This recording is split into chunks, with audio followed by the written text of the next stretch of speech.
সালে আমার বাবার মৃত্যুর পরে আমার জীবনটা যখন একটা পালবিহীন নৌকার মতো ছিল, ঠিক তখনই দেশনেত্রী খালেদা জিয়া আমাকে আস্থায় নিয়েছিল, স্নেহ করেছিল এবং ভোলার দায়িত্ব দিয়েছিল।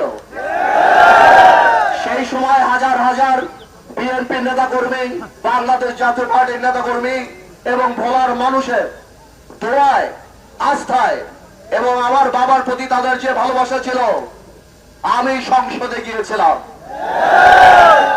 আমরা সেই সময় বিরোধী দল ছিলাম। আপনারা জানেন তখন কারা ক্ষমতায় ছিল, কি ভোলার পরিবেশ ছিল। তবে আলহামদুলিল্লাহ 2008 সাল থেকে আজকে 2026 সাল পর্যন্ত আপনারা আমাকে দেখেছেন ছোট থেকে বড় হতে, সংসদে, টকশোতে, রাজপথে, সব জায়গায়। আলহামদুলিল্লাহ এমন একটা সময় ছিল যখন আমি শেখ হাসিনার চোখে চোখ রেখে কথা বলতাম, বাংলাদেশে অনেকেই সাহস করতো না। এই বাংলাদেশে দরবেশকে দরবেশ আলহামদুলিল্লাহ আমি বানিয়েছিলাম।